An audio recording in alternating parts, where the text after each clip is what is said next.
This is Chapter 10, Part 2, Introduction to POMP Models. So in Part 1, we introduced a rather general framework, and now we're going to see how that framework, what properties that has that makes it useful. So many time series models in science, engineering, industry can be written as POMP models. And the reason for that is because there are convenient statistical methods for them. And we'll see some recursive formulas that carry out 4 basic tasks: prediction, filtering, smoothing, and likelihood calculation. And so, well, we'll have to define what those are and see how they fit in with the POMP framework. So one-step prediction, which is one-step forecasting, prediction and forecasting are synonyms, is the task of finding the density of xn plus 1 given all the data up to time n.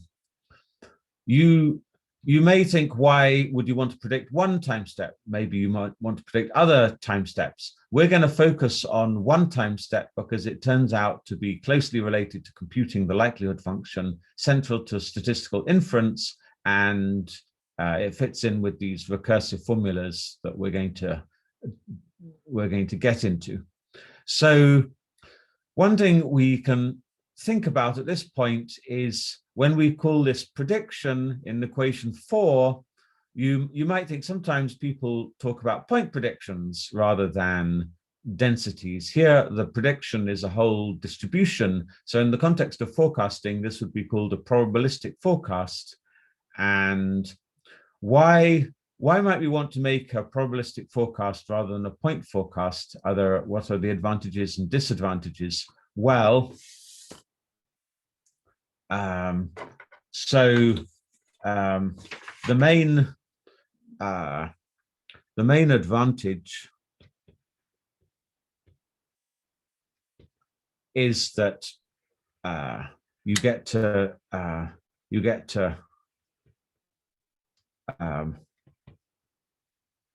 see the full range of possibilities weighted by their probability.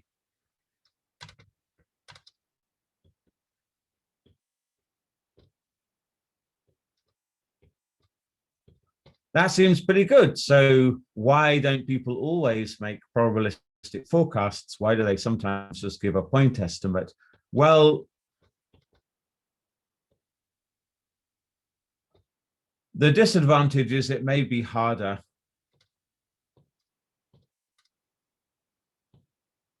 for some people to understand it.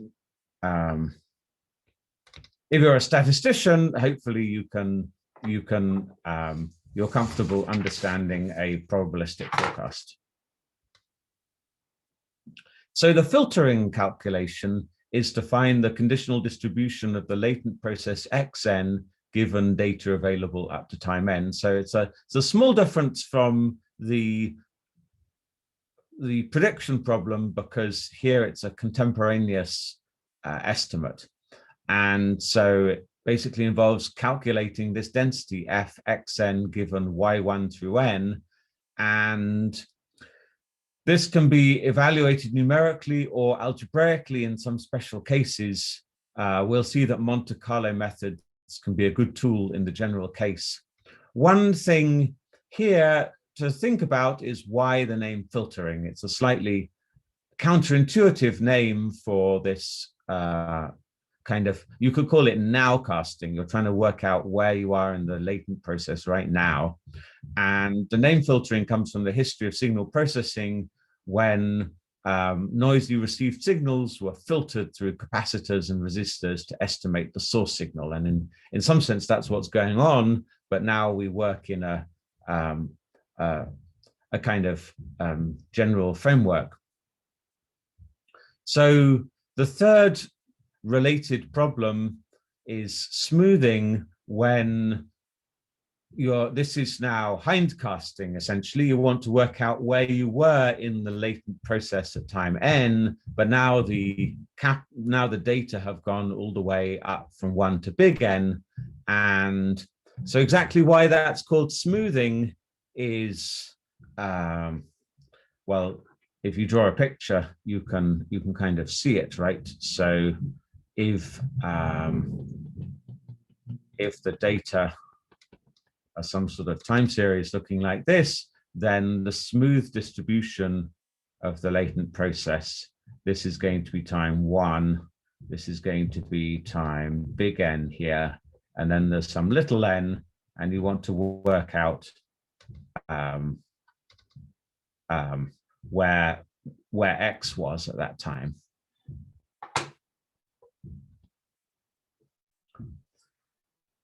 Now, for likelihood-based inference, we need to be able to work out the likelihood function. So the likelihood is the joint density of the measurable process y1 to n evaluated at the data. And so the model may depend on a parameter theta. And when we've written out our model, we've suppressed the parameter vector theta, but you could include theta in all the joint and conditional densities above. And then the likelihood function is naturally viewed as a function of theta, and you write L of theta for f of y1 to n given theta. And if we can compute L of theta, we can perform numerical optimization, get a maximum likelihood estimate. That is what we were doing for the ARMA models via the R function ARIMA. And then once we can evaluate and maximize the likelihood, we can compute profile likelihood confidence intervals, carry out likelihood ratio tests, make AIC model comparisons. And again, these are all the things we've done for these linear time series models already. So now let's see what these recursions are that tie all these calculations together. So the prediction formula is given in P4 here. Let's look at what it is. It writes the prediction problem, which is the left-hand side of this equation, the density of xn given y1 to n minus 1, as an integral against two terms. One is the filtering problem at time n minus 1. That's f of xn minus 1 given y1 to n minus 1. And the other is the one-step transition density f xn given xn minus 1.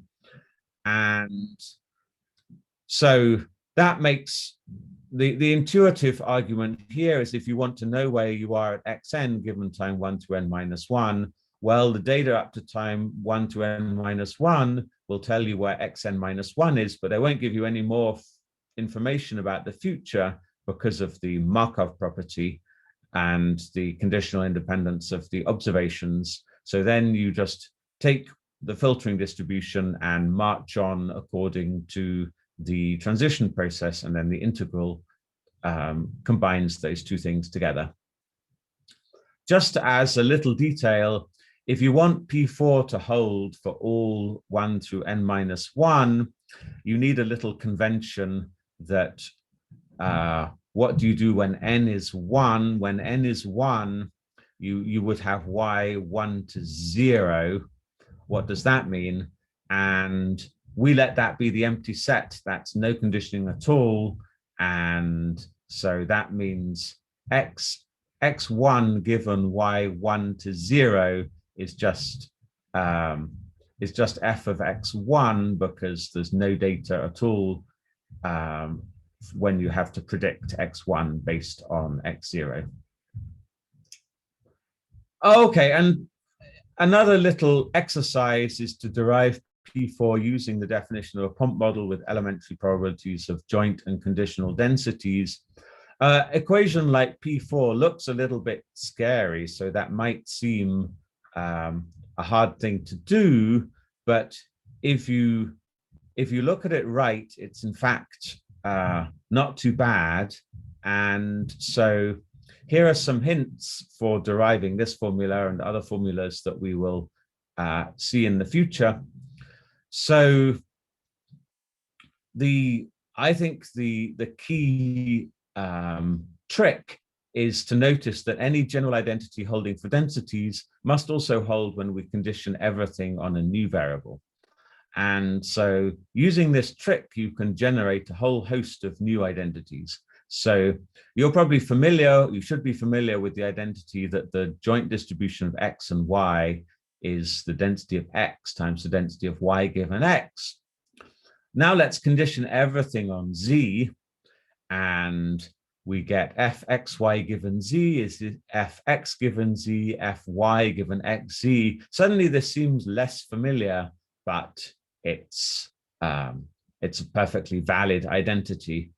You can check if you want to how you get 10, but once you feel comfortable with this rule, you just write down new identities as you need them. So for instance, the prediction formula is a special case of this identity. In example 2, fx given y is fxz given y integrated out over z, and then that's a big hint. To go through the algebra for the previous slide, you just need to work out what x, y, and z are in example 2. Similarly, in example 3, you can write down a conditional form of Bayes by conditioning everything on z, and you have x given y and z is fy given xz, fx given z over fy given z. And if you just took out all the z's, this would be the standard form of Bayes identity, and then condition everything in sight on z, and the equation is still good. So here's the filtering formula. So filtering at time tn can be computed by combining the new information in the data point yn with the previous information that arrives through the one-step prediction given data up to time tn-1. And this is done via the filtering formula, which is here in P5. The left-hand side is the filter distribution at time n. And on the numerator, we have the prediction density at time n times the measurement density at time n. And then on the denominator, we have this fyn given y1 through n-1, which is a constant with respect to x, but it's basically the normalizing constant to make the left-hand side a density with respect to x, regardless of what the data are. Okay, so using the trick I gave on the previous slide, if you keep the notation straight, you can, as an exercise, derive P5. And so we now have the prediction and filtering formulas. They're recursive, each using the filtering formula. That puts you in the valid situation to do the following prediction. The prediction puts you in a position to do the next filtering. And so you do prediction, filtering, prediction, filtering, prediction, filtering, and you work your way through the time series until you've solved all those things.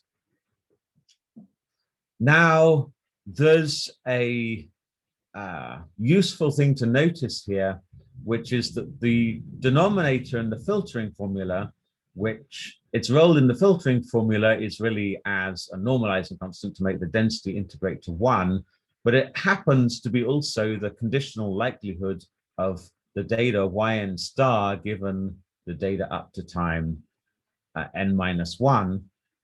And so we can write this normalizing constant in terms of the one-step prediction density, and we could call this the conditional likelihood formula. Here it is in P6.